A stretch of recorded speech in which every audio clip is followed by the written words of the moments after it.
This podcast is part of the Big Heads Media Podcast Network. Go to bigheadsmedia.com for more great podcasts. In this episode, Eric and I talk about COVID-19 and what we are discovering in lockdown. Hi, I'm Mark, and I'm one of the hosts of Massive Late Fee. Do you remember Blockbuster? Well, we do, and we racked up a lot of late fees there. That's why we're glad there's things like Netflix, Hulu, and Blockbuster has died, mostly because of us. We cover streaming shows and pretty much whatever we want. Join us every Thursday as we talk TV and movies on Massive Late Fee. You can find us at Massive Late Fee on Twitter, Massive Late Fee on Facebook. You can email the show at massivelatefee@gmail.com, and you can find us at MySpace, Massive Late Fee. Massive Late Fee, the best podcast we can think of. Hi, I'm Eric. And I'm Aisla. And together we are the hosts of the BiCurean podcast. BiCurean is our answer to the polarizing culture we live in. Tired of feeling under siege and looking for ways to get involved? Then come be a part of a different way of thinking. Everything from politics to geek culture to current events that polarize us as a society, we explore multiple ways of looking at things. Welcome to the show. So, here we are. 28 days later. I thought I was coming up with a kind of a clever name, and I realized actually at the time that this show is going to go airing, it will be 28 days that we've been in lockdown. Yeah, that's how long it's been. And there's like this overlap homage, I guess, to a scary movie. 28 days later. Zombie movie. It is it's a pretty good one. That involves a virus that creates a world full of zombies. Which one could argue with the amount of like food I'm eating, I'm definitely not a zombie. However, there are some parallels. Well, so what we thought we would do on this show, and I have to admit it's the one show we've done the least amount of prep for ever, because we were just going to sort of talk about the experiences and things we've heard. Hopefully it will get our audience who's listening to think about things. And I've been prepping for this show every minute of the last 6 weeks. That's the reality, right? I mean, seriously, but not intentionally. No. And I think that's part of it right now is that what prompted me to want to talk about this is the fact that I'm really noticing some things versus the first few days, the first few weeks. We're solidly into this thing now, and I've just noticed some things, like my acceptance in some ways has increased, but also my fear, I think, as the longer it goes on, has increased as well. Yeah, my fuse is shorter for sure, and I notice it when I'm not in a form of numb denial. And I definitely have this experience of, remember last year in March when such and such was happening? Because it does not feel, when I sit down and think about, I looked at the calendar and it was March 6th that you and I really started paying attention at a higher level. Like, we'd been watching the news and kind of talking about Wuhan and stuff like that, and we'd had some different conversations for a few weeks before that. But yeah, that was really when we made the decision to start social distancing ourselves. Yes. And that was, March 6th was like, 6 weeks ago. Yeah. and it feels like an eternity ago. Yeah, it really does. I was thinking about it because I was doing some kitchen remodels right after Christmas that we kind of started on in January and into February, which were just finished right before the idea that this wasn't going to be that strange thing happening in Asia and wouldn't come here. I mean, we had SARS, we had MERS, all of those were things that happened elsewhere and were scary, but didn't make it here. And so I remember like that, but it just seems like I look at the kitchen with our new fancy backsplash we put up and new appliances that we had purchased and installed. And I'm like, that feels like a lifetime ago. And it was 2.5 months. Yeah. Yeah, it's been really interesting. And it's been interesting to see what the situation brings out in different people. I have been surprised by some of the conversations that I've had with folks that I really respect and have been surprised by the ways in which they maybe haven't taken it particularly seriously or been in a super blaming place. And I know that there's a certain amount of asserting like emotional control. Like I deal in my way. It's not better. I like it better. And they're dealing in this way. And in some ways I really appreciate it. Like people are in a certain way more willing to be honest about things they think than I feel like I've experienced in the past. And it's also revealed things that I just wouldn't have expected. You're going to go there. Where am I going? You went there. I don't know what you're talking about. It's my biggest pet peeve. Oh. People that I thought were completely reasonable, well-adjusted humans with whom I had a lot in common with have said things that make me aware that they have no empathy, that they have no capability of understanding the impact that this is having on people.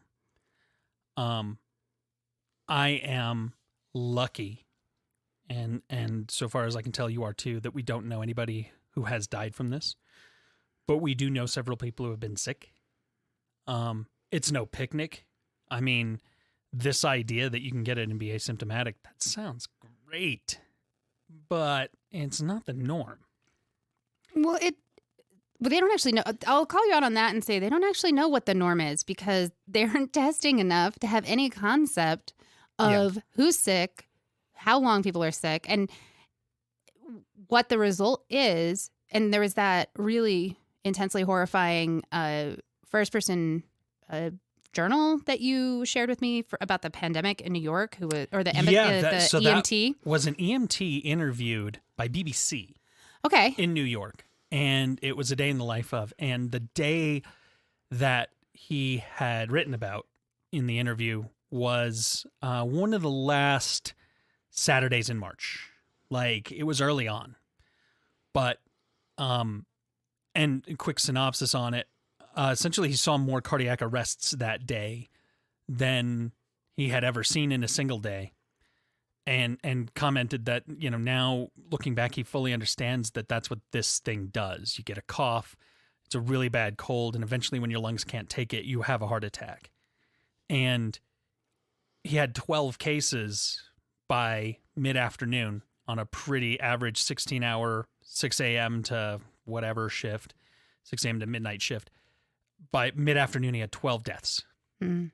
And people begging him to take those people to the hospital.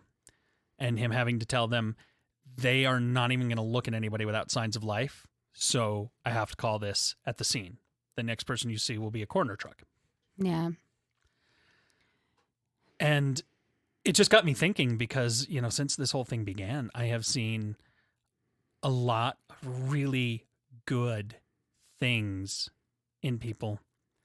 A lot of what can I do to help? A lot of I get it. This is not a time to be cavalier. We need to be careful.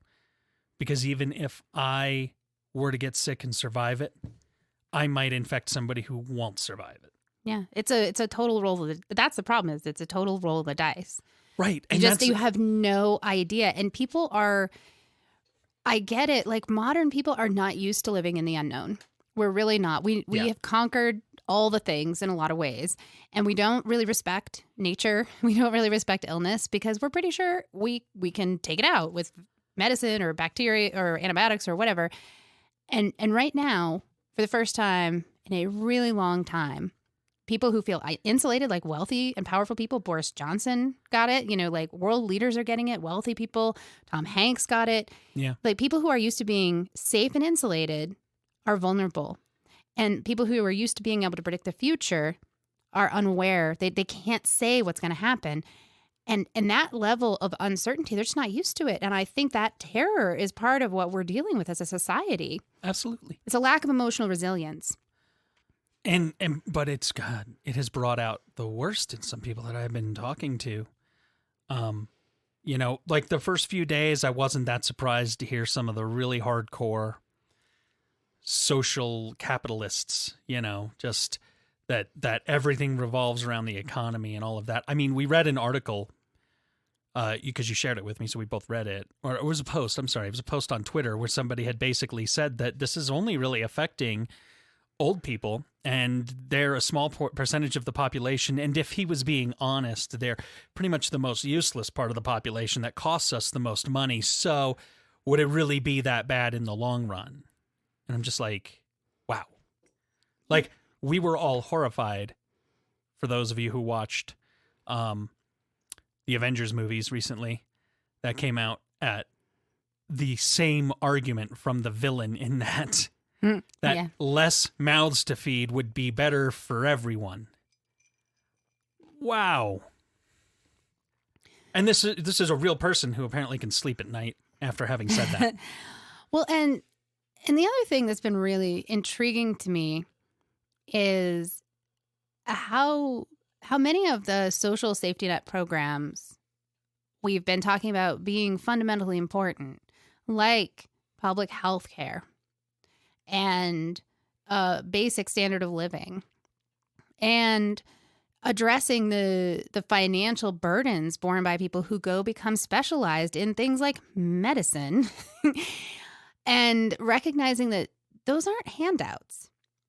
That's an investment in one of the commenters. I really liked it. He called it our social immunity. Like, if we want to be, we are only as safe as the least healthy, least protected person in our society. Oh, you mean the fact that we're all worried about going to the grocery store where they're now essential workers? They're probably making less than you are, depending. Maybe you're in that realm and you're listening to our show. Their healthcare is probably worse, if they even have it. Yeah. Their jobs are some of the few that aren't in danger right now. And, you know, I guarantee you, the majority of people have just always written that off and sort of with a casual shrug said, yeah, I hope that people who work at the grocery store and at Amazon can have a better time someday. Right. Well, I mean, I can't think of a time when they're going to deserve it more than this, during this, after this, whatever after this even looks like. Right, which we don't know. Well, one of the things that I saw was really interesting was talking about Jeff Bezos. You know, he has some billions of dollars, whatever, and his employees don't get healthcare or sick time. Yeah. And that's really the fundamental flaw with the kind of capitalism that's being practiced in our country, is that the people who are, it's not being viewed as the partnership that it is. In the end, an organization, a business of some sort, is a partnership between the workers and the managers and the owners and the leaders. And you need all the parts. Without the workers, it doesn't happen. And without the innovators and the managers and the leaders, it also doesn't happen. We need the whole package. And we've gotten into, and it's part of like our purpose for the show, into these extreme digging our heels in oppositions, these false dichotomies where business versus the workers, like one of them has to win. Actually, if one of them wins at the expense of the other, they both lose. And that's one of the things that this virus is bringing out. We need each other. Yeah. And everybody, you can't run your business without them. You can't run your business without workers. You can't run your business without healthy workers. And you can't run your business without the customers either. Right. And ultimately, we have to watch out for people right now. Always. Always. I think this just highlights how important it is. Exactly. And I've gotten, as I said, my fuse is shorter. I'm usually really patient with people. And I've gotten really impatient with the level of false dichotomy that is occurring in even really, like you said, people that I really respect and I really value them, and they've got this either or thing going on, or they're in this super big blame thing, you know, liberals, Democrats, Republicans, conservatives, you know, China, whatever. It's just like, that's not even helpful. Like, yes, identify some of the causes. However, what we actually need to be doing is focusing on what's happening and what we need to do. That's it. We'll have time to blame people later, and we'll be good at it. We're always good at it. But right now, that's not what we need to be focusing on. We need to figure out how to get our medical care professionals who are literally going into war, essentially, against a virus on behalf of our country, armed with what? A bandana. A bandana, like toy pistols. Like we would never be okay with sending our military into a situation without tanks and flak jackets and all of that. And look, I will be the first to admit that I think just by the default of my being, I've had a healthy fear of viruses for a long time. Yeah, it's really interesting. I have a brain that latched onto the idea that if there was going to be something that could really actually take us down or set us back, it would be a virus. And one could argue, like, there's two extinction level type events that the planet could legitimately see, and that's an asteroid hitting the planet or a particularly bad virus. Now, this is not that. I'm not in a panic that this is going to wipe out the population. But it has made me aware that it's not something we've obviously taken very seriously. And well, I think some people did, like South Korea, like they like. I think there's they countries did because that did. they had SARS. Yeah, and even though 8,000 people got it, it was terrifying. Yeah, I remember. And we keep talking about how their response was so great, and that's just because they're scared of something. Right. Well, they were sensible about it.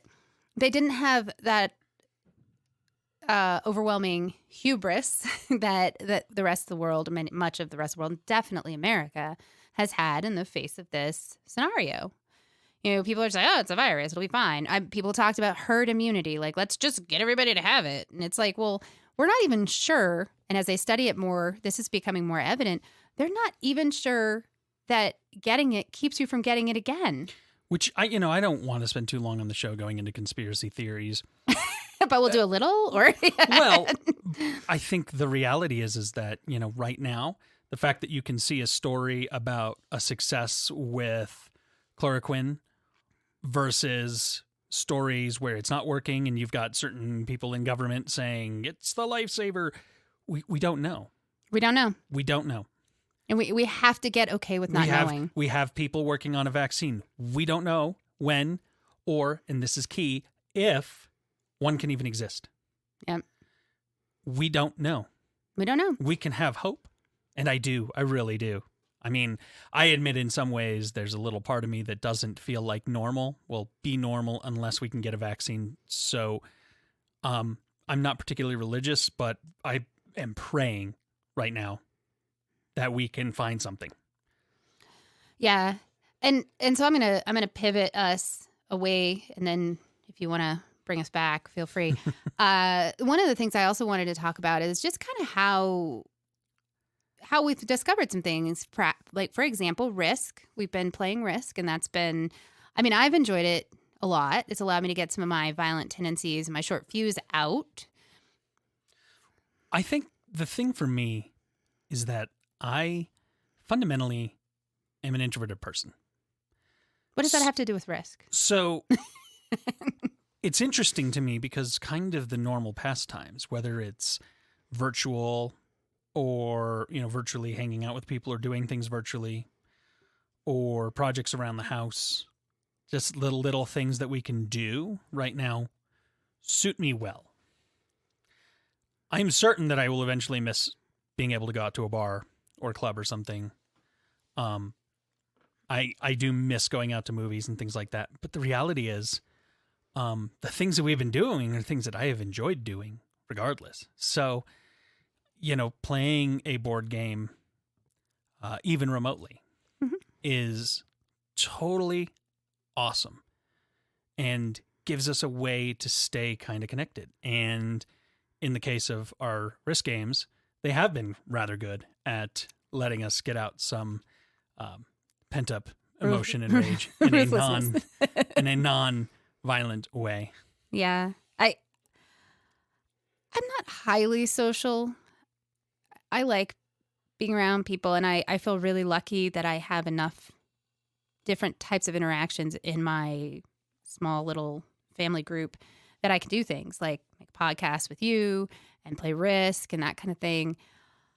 My son is, 24, and he lives about 15 minutes from me, and he and I usually would spend, at least a day a week hanging out in some way. Not the whole day, but we'd get together and watch TV or something. And I've seen him twice since the lockdown started, or actually before the lockdown started. I've seen him twice since the since we started our social isolation. With no physical contact. Right. And he stayed 6 feet away in gloves and a mask, even before they recommended masks. And it was amazing. Like, obviously, it meant a lot to me to get to see him. And he's 24. Like, obviously, he's an adult. And it killed me not to hug him. It really did. I think that's a thing. And I know he's being safe. I know that he's making good choices. And I still felt like I need to respect the fact that he worked in food service. He has a roommate, and he was also insistent on it. We need to respect the rules. And I really value that he's the kind of person that wants to live like that. Again, I really appreciate that right now. And it, like I said, it really killed me not to hug him. Yeah. And it is hard. And I will be the first to admit that doing the right thing right off the bat was easy. It was, yeah, we're in. We're going to do this. And every day that goes by, it's just a little harder because this came up for me. Again, I've mentioned this on the previous shows. Since this whole thing went down, I am blessed to have a job that has been not only consistent, but incredibly busy. And I am taking a mental health PTO day in the next week because I need to recharge. And the weekends are just going by so fast. I have been so busy. And I was talking to my boss and brought up, I was like, here's the thing. It's easy to think about how this stuff is affecting us, but how much more trying is it when going grocery shopping? Not only feels hard, feels dangerous, feels like you're taking your life into your hands, is going to take you hours, possibly, of getting there, standing in line, getting your groceries, getting out of there, disinfecting your groceries, getting home. Like, normal things are hard, and it's stacking on us. And we can go grocery shopping. Like, that's the other thing that I was thinking about today. Was looking at some of the studies on like the food banks and the lines there, and we were able to take matters into our own hands and shop, as opposed to people who are having to rely on public service. I have to acknowledge my privilege that I can go and do something as easy as that. And as you said, it's still, and we've coordinated to minimize risk and all of that. And the reason I saw my son recently was he said, I'm the lowest risk. I'll go shopping for everyone and drop things off. And it's like, I don't want to say yes to that. I'm supposed to take care of you, and your logic is sound. Yeah. It's just, then that, it's really, I feel, like it's essential that we behave as if we're infected, and we act accordingly in order to be good public citizens, to be part of the solution. And it's not necessarily comfortable or easy. No. And a situation made me hyper aware that we're not immune. We're not, even if we're doing everything right, it may not work out. I have a coworker who had been locked down with the rest of us, social distancing, had gone to the grocery store. She counted 4 times since this whole thing started, and has spent the last week dealing with having coronavirus. Luckily, not too bad. But she was down. She was down for the first week. She just poked her head up to basically let us know she was okay. But that's a coworker, and she did everything right. And in fact, just to put it into perspective, she, prior to moving out here in the last year or so, lived the last 7 years in Manhattan. So the basic things about hygiene and public services, public surfaces. Yeah, that you have to deal with living in New York, because you just know everything's filthy there. Like, she's not the kind of person who I would expect to be not careful about that. I mean, we joked before we went on lockdown about how, now's not a good time to lick the subway rails, because I have a lot of history in New York too. And so we just have a laugh about the dumb things you could do to get sick. And she wasn't doing dumb things. No. And she got sick. So it's scary. Yeah. No, I mean, and we can acknowledge that. It's really and we have to contagious. just deal with the fact that it's scary. Acknowledge it and just cope. And I've always been someone who tends to focus on gratitude, appreciation. I know that whatever's happening in my world, I'm also genuinely blessed. I have a lot of advantage and privilege and the simple pleasures, honestly, abundance. And one of the things that I've really been paying attention to is we don't really know what the result of this is going to be. And so I've really been working to appreciate all the things that I can right now, with the understanding that some of them might not exist in a year or two or 3 months. And we've already seen restaurants close, and that's a very obvious thing. I mean, we're going to have to do a show at some point, probably looking back at what was available a year ago right now. Yeah. And what was available now that's different in a year from now. Yeah. And it's just one of those. You looked up the article. You should post the article about the Black Plague and how much it changed everything.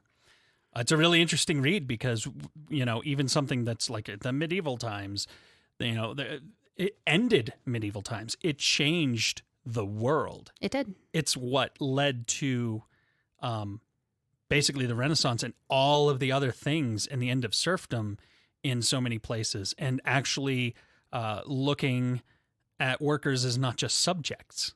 Right. It was a massive shift.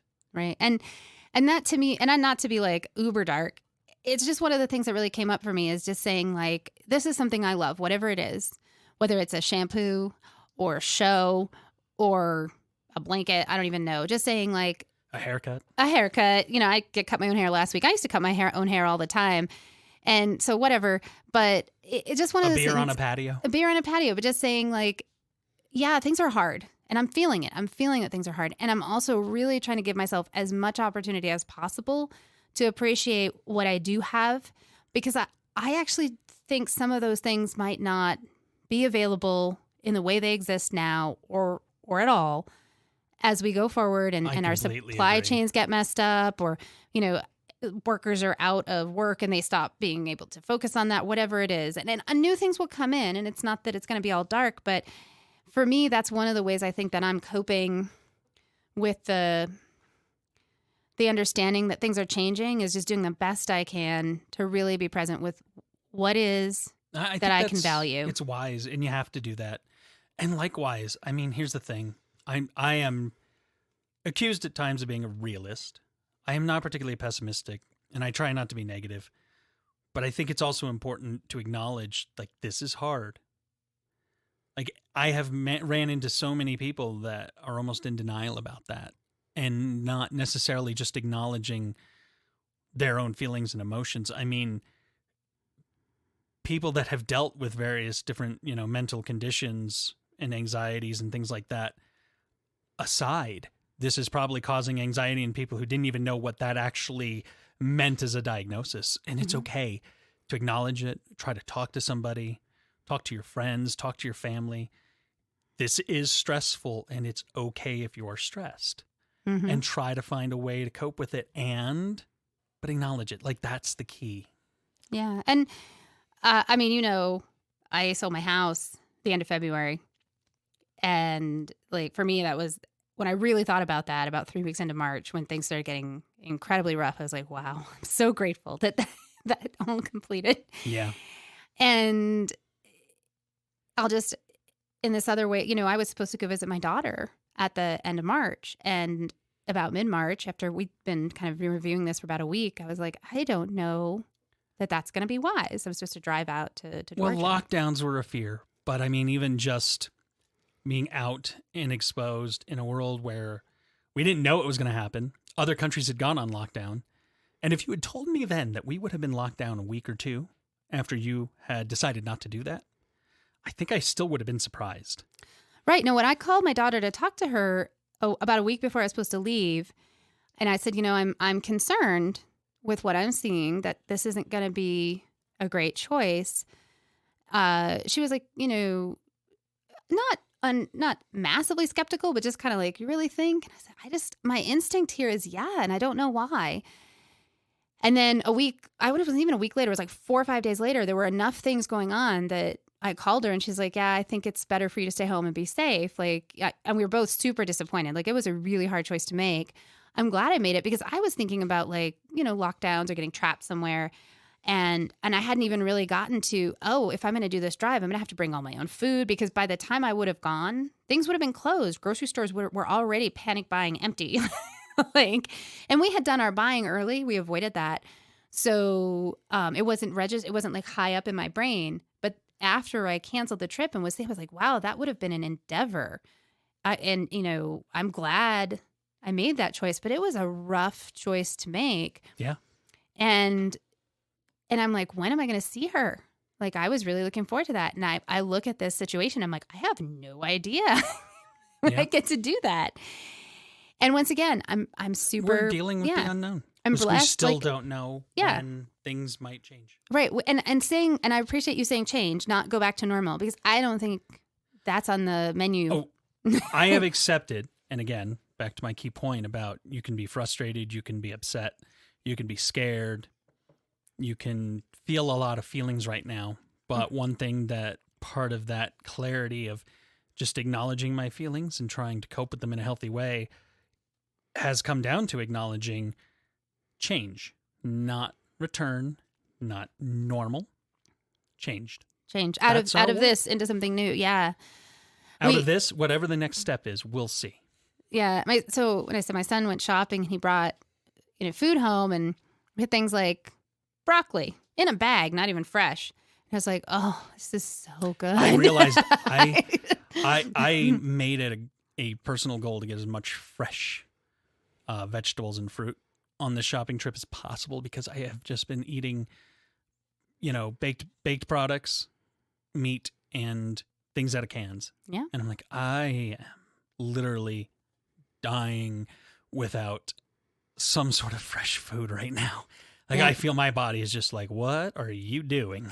Yeah, and we're planning a victory garden, which I'll also give you seeds and stuff if you want them, or food if we actually are successful in growing things. And some of it was essentially a porch garden, but some of the motivation for that was simply to take some of that like anxious, helpless energy and turn it into something productive. And some of it was to acknowledge that we're going to have possible supply chain issues and let's try to mitigate that. And some of it was the desire for fresh food. We do try to include things in the shows to just talk about valuable lessons that maybe people can take away. And maybe that's our moral of this show is it feels dire, but find something that you can do for yourself, for your family, for your community even.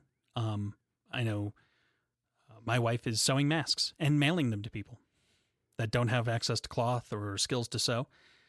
Find something you can do, even if it's just plant yourself a little garden. If you can get some seeds at the grocery store, there's things you can do that you can have some control over that could benefit you, and that's fine, or your family, or even your local community, and just figure out if there's something you can do. Yeah. Because it's one thing to feel helpless, but if you can do something helpful, that will help. Yeah. Yeah, I've been making masks and I'm this close to the medical grade. Okay, thank you for the shop towels.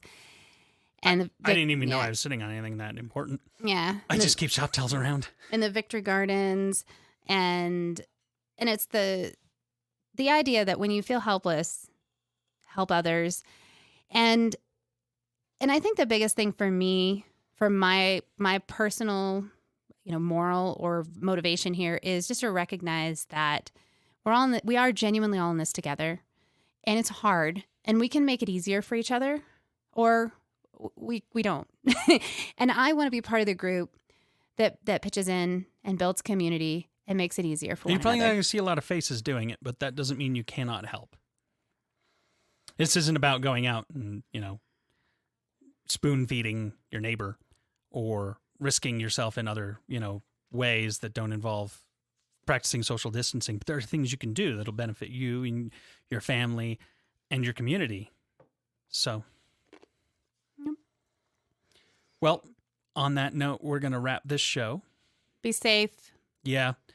This was kind of like a giant BiCurean moment. So Yeah. of just checking in and seeing where things were at. So And we'll let's, post resources and links, and one of the things that we'll also post resources for are things like mental health and depression. A lot of folks are even if you struggling with haven't that. experienced it before, even if you can truly say that that's just never been on your menu before.